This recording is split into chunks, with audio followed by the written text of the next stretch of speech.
What if the quest for success is actually the main cause of stress in your life? And what if your search for happiness is actually causing you more unhappiness?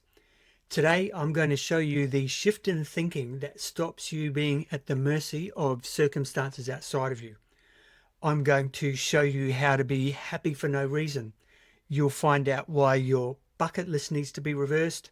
I'm going to give you some KPIs that don't just motivate you, but they inspire you. And I'm also going to show you how not getting what you want can actually get you off the stress hamster wheel and onto your own path of least resistance. We've got a lot to cover, so let's get on with it. And I want to set the scene with a short clip. It's a video from Professor Arthur Brooks. If you watched the last episode, Life Rewards in Action, Professor Brooks was featured in that. He's the one who told us, you need to be bored. You will have less meaning and you will be more depressed if you never are bored. I mean, it couldn't be clearer. In this video clip, he's talking with Tim Ferriss. I think it's on Tim's podcast, and they're talking about goals and goal setting in general. So over to you, Professor Brooks. When I was 50, I'm 59 years old. When I was 50, I found my bucket list from when I was 40.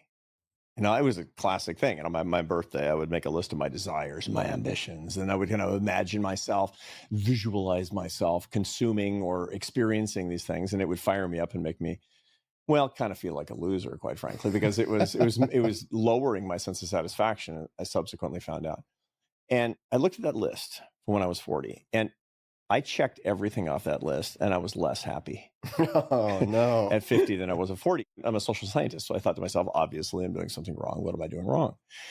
And basically, this is the problem. This is a neurophysiological problem and a psychological problem all rolled into one handy package. I was making the mistake of thinking that my satisfaction would come by having more. Professor Brooks actually has his own unique take on this, his own unique solution, which we'll talk about a little bit later.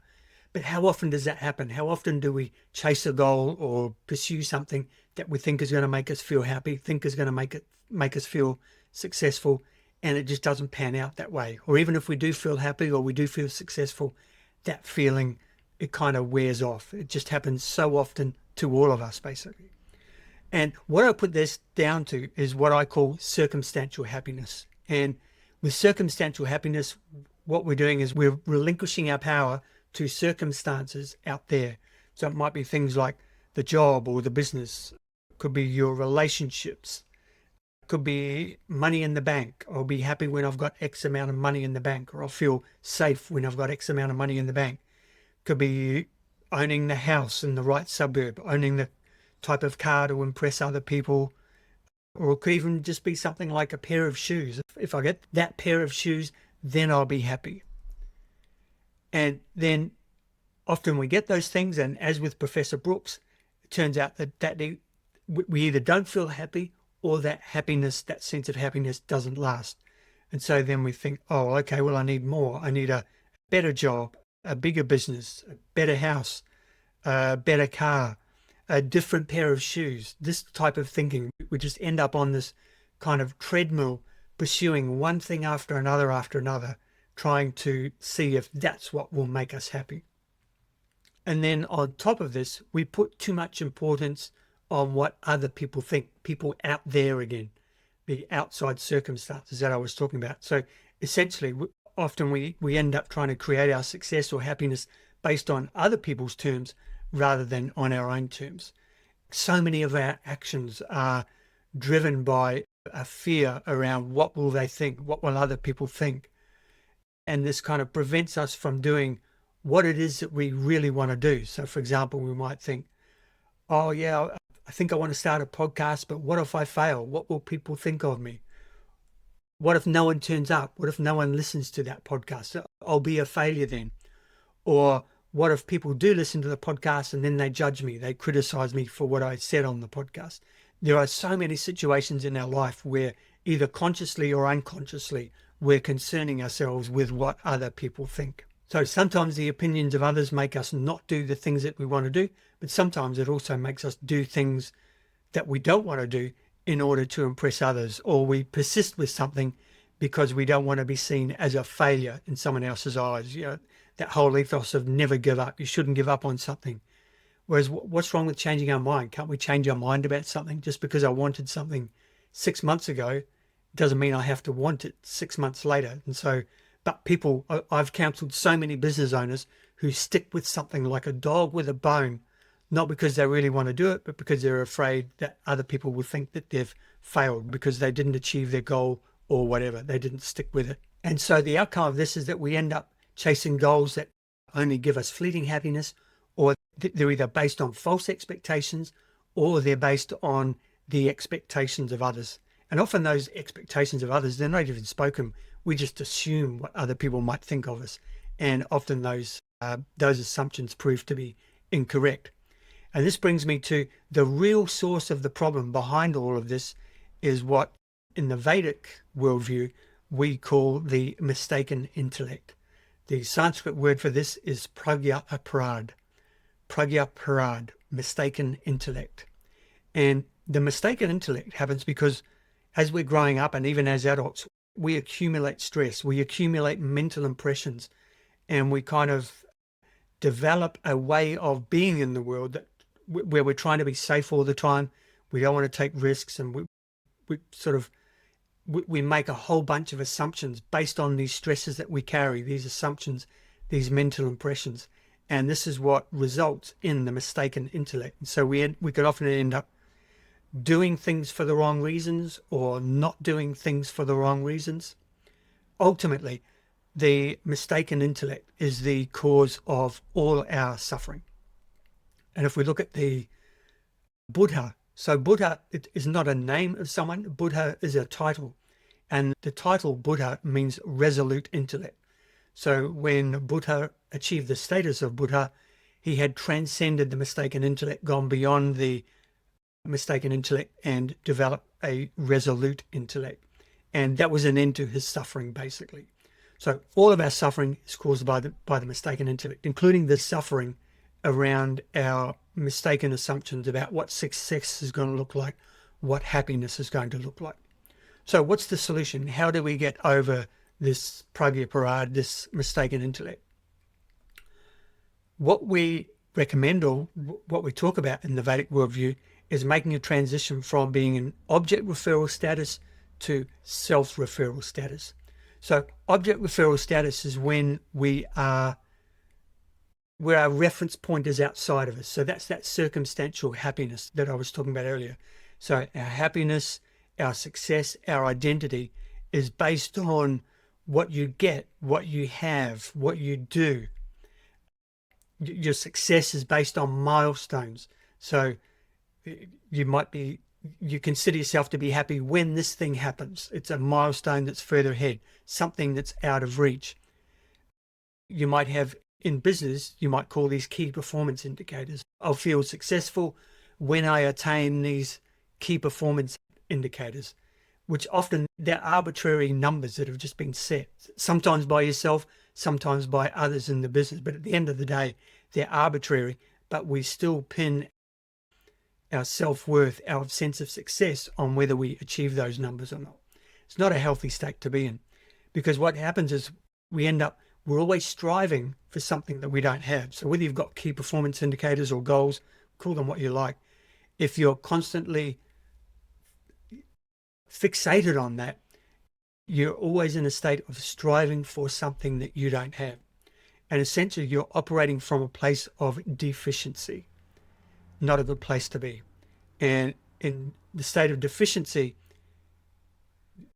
there's never enough. You never have enough.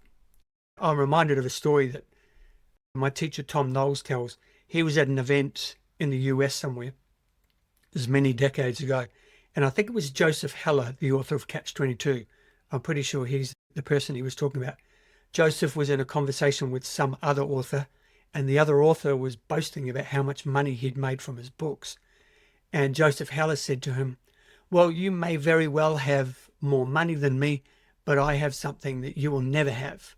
And the other author said, oh, what's that? He said, enough. What a classic, isn't it? Enough. When was the last time you had enough?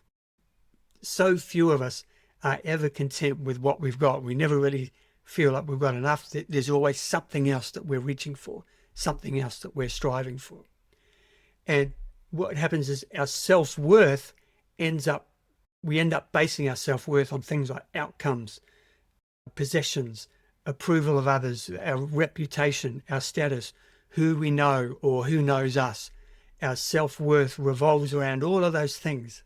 It's all circumstances outside of us. This is object referral. We're at the mercy of the outside world. And so we end up with an unhealthy attachment to our desires or the way that we think things should be.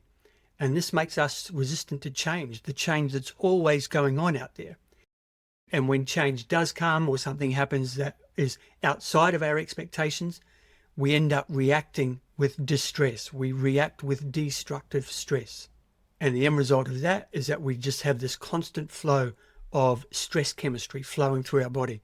In some people, that shows up as anxiety, and in others, it just shows up as this kind of adrenalized, cortisol-based response to the world. An analogy that we use for object referral is if you think of yourself standing in a lake and you're looking at your reflection in the surface of the lake and it's a windy day, you're never going to get an accurate reflection of yourself because the surface of the lake is always changing.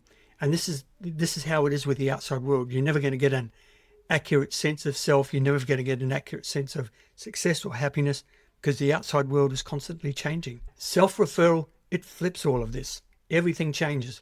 With self-referral, instead of your reference point being outside of you, your reference point is inside of you. So things like your happiness, your success, your sense of identity, it's independent of external circumstances. Your identity comes from a state of being with a capital B, rather than the sense of doing or having. It's an internal sense. You bring fulfillment out into the world rather than expecting the world to bring fulfillment to you. Instead of operating from the rocky foundations of deficiency, you end up with a stable platform of sufficiency, self-sufficiency. And when you're in that position, success, instead of success being occasional milestones that you enjoy on an occasional basis, success becomes a succession of fulfilling moments. Because remember, you're bringing your fulfillment, your internal fulfillment, out into the world. So each moment along the way towards those goals, towards those milestones, is already successful in its own right. And so the process becomes as enjoyable, if not more enjoyable, than the outcome. And that's so important because at the end of the day, we spend more time on the process than we do on the outcome, more time on the journey than we do on the destination. I mentioned KPIs earlier, key performance indicators. When you're in self-referral, you can access another form of KPI, what I call your key personal indicators. Key personal indicators, they're not really measured. There's something that you develop through a sense of self-inquiry. So, for example, you might ask yourself questions like, do I go to bed feeling fulfilled or do I feel drained? Do I wake up each morning feeling excited and inspired, or do I feel apprehensive about the day ahead? Do I feel confident in my decisions, or do I feel plagued by uncertainty? Do I feel sufficient as I am, or do I feel deficient in some way, thinking I need something else to make me happy? This process of self-inquiry is what draws your key personal indicators out, and it's your indicator of whether you're on track or off track. And it helps you, doesn't just motivate you. Key performance indicators, often they can be motivating, but it's very rare that they're inspiring. With your key personal indicators, if you're keeping track on how you really feel about yourself and about your life, you don't just become motivated, but you become inspired to do the work, to do all that stuff in between those milestones. You feel inspired to take the actions that are necessary to bring that about. In self-referral, your self-worth, it's not reliant on things out there. It becomes self-evident. It's standalone. It's unconditional. You don't need anything out there to evaluate your own self-worth. You essentially become unaffected by the outside world. You develop a sense of non-attachment to your desires or to how things should be. So Maharishi Mahesh Yogi, he had a saying, what was it? He said, you can't have a disappointment if you don't have an appointment. And what he meant by that is you can't be disappointed if you don't have expectations. Now, this might be difficult to grasp because you might be thinking, well, so you're telling me that I can have goals, I can have things that I'm working towards, but I can't be attached to them. Isn't a goal something that you're attached to? Well, in the Vedic worldview, we resolve this with a term called Vairagya. Not Viagra, Vairagya, Vairagya. And Vairagya, the loose translation of that, is spontaneous non-attachment. Often with Eastern philosophies, they tell us that our desires are the causes of all our suffering.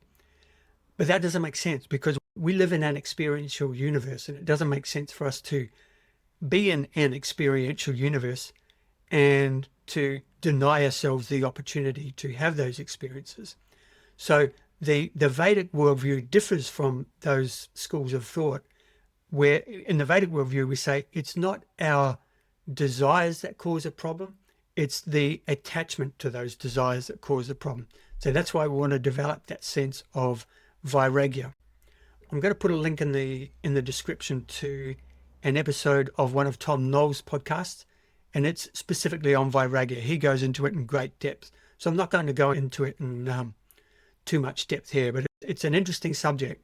And it's, like I say, it's a little bit difficult to wrap your head around, but I'll show you a little bit later how to reconcile that. Now, Professor Brooks, who we featured earlier, he has his own unique twist on the concept of Vairagya. He has what he calls his reverse bucket list. So he still has goals. He still writes down things that he would like to achieve, but he's under no illusion that they are going to bring him any happiness. So they still keep him active. They still keep him busy. And if they come about and he experiences some happiness from it, then that's well and good. But if he doesn't, he's not disappointed by it because of his reverse bucket list. So that could be an approach that you might like to try, that sort of modern twist on Vairagya. Now, you might well be thinking, yeah, but if I'm not attached to my desires, then what's going to motivate me? The thing is, non-attachment doesn't kill ambition, but it puts it in its place. It stops ambition from taking over our lives. You can still be motivated, you can still do all those kinds of things, but it stops your ambition from stealing your happiness, basically. Like I said, it puts it in its place. So again, non-attachment doesn't kill ambition, it just puts it in its place. And instead of being fixated on getting what you want, you become masterful at wanting what you get. Let me say that again. With Vairagya, instead of being fixated on getting what you want, you become masterful at wanting what you get. And you might be scratching your head thinking, really? I have to want what I get? What if I break my leg? What if someone steals my car? Why would I want those things? In the Vedic worldview, we hold the position that evolution is the only thing that's happening. That's all that's ever happening everywhere in the universe at all times. There are probably times that you look back on in your life where you look back and there's things that were a crisis at the time, you weren't enjoying them, but you can see now that they turned out for the best. There was some kind of evolutionary process that happened from that. With Vairagya, if you're maintaining that sense of non-attachment, you experience that sensation, that, I won't say trust, but that knowledge that whatever it is evolutionary. You experience that in real time. And so you let go of the resistance to the fact that you've broken your leg or someone's stolen your car. You don't become resistant to it because at the end of the day, it's what happened. It's what is. And so rather than being resistant to it, you can accept it so much more easily if you've adopted that position of Vairagya, that sense of non-attachment. And what happens is when future crises evolve, you're able to, when life throws you a curveball, you're able to handle that curveball with grace rather than getting stressed out about it or resisting it. Another quality of self-referral is that you become more adaptable. You're more able to respond to the changing world around you. So instead of responding with destructive stress, you respond with productive stress. And so where where other people see problems, you see solutions. And I mentioned that when we're in object referral, we have this constant state of stress chemistry flowing through our body most of the time. When we're in self-referral, that gets flipped and you just get this constant, consistent flow of bliss chemistry. So things like dopamine, oxytocin, serotonin, endorphins, all of that feel-good chemistry starts to flow more in your body and life becomes more enjoyable. But how do we get to a state of referral? How do we bypass object referral and get to a state of self-referral? It's not something that you can think your way to. What needs to happen is we need to go beyond the mistaken intellect. And this is where Vedic meditation comes in. When we practice Vedic meditation, we transcend thinking. We transcend the mistaken intellect. We transcend object referral and go to a natural state of self-referral. We transcend deficiency and we experience self-sufficiency. We go beyond the subconscious mind and we access the superconscious mind. And at this level, by bypassing the subconscious mind, we transcend the need to play mind games with ourselves. We don't have to fix these so-called belief systems, the BS that we're being sold as the cause of all our problems. We transcend the need for the law of attraction to reassure us that the thing that we want is on its way. I call that the flaw of attraction myself, but we'll save that discussion for another day. When we transcend through Vedic meditation, we tap into our key personal indicators, what we call our finest level of feelings. We're able to tap into what we're really thinking, what we're really feeling, rather than what the intellect wants us to think. The stresses and the mental impressions that cause the mistaken intellect in the first place, they progressively dissolve. And when we're transcendent, we experience unconditional fulfillment. This is that happiness for no reason that I was talking about earlier. And then coming out of that state, what happens is we notice that our desires have more integrity and they lack attachment. We still want them, we still move towards them, but they don't have a hold over us like they used to. We have that sense of Vairagya, that sense of non-attachment, and it develops effortlessly. Doesn't take any discipline to not be attached to the desires.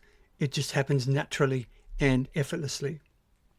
And in that state, we are more aligned with our Dharma, D-H-A-R-M-A. I've spoken about that in earlier episodes. That's our ability to take spontaneous right action, to meet the need of the times. We have the responsibility, the courage to respond to nature's invitations. When nature invites us to start a podcast, we have the responsibility to follow through on that, the courage to follow through on that, regardless of what the intellect might be saying about the risks of starting a podcast and so on. We have less doubt about what we should or shouldn't be doing. We stop second guessing ourselves. We respond to what life is asking of us rather than what the crowd is demanding of us, or rather than what we think the crowd is demanding of us. So these are all the benefits of self-referral over object referral, and Vedic meditation is by far the quickest, the easiest way for us to get there. So let's wrap this up so you can go on and start developing your own sense of self-referral. What we've discovered is stress doesn't come from life itself. It comes from 1, mistaken measures of success. 2, mistaken ideas about what makes us happy. 3, resistance to life circumstances. And 4, putting too much importance on what other people think. So the path of least resistance is the path of self-referral. It's the road less traveled, but it's the one that delivers success on your terms, happiness without the stress. So let success be how you show up moment to moment. That's what truly impresses people in the end. It's not the numbers on the board. No one's going to talk about that at your funeral. They're going to talk about your presence, your steadiness, your grace, how you held yourself when times were tough. That's real success, regardless of what the outside measures are, what the object referral measures tell you success might be. So that wraps up today's episode. On the next episode, we're going to dig a little deeper into this and into the mistaken intellect. And we're going to ask the question, who do you think you are and who are you really? It's another refinement on the principles of mistaken intellect. It might be a little bit confronting at first, but I think you'll be satisfied with the result in the end. But in the meantime, remember to choose your path of least resistance and see where it takes you. Bye for now.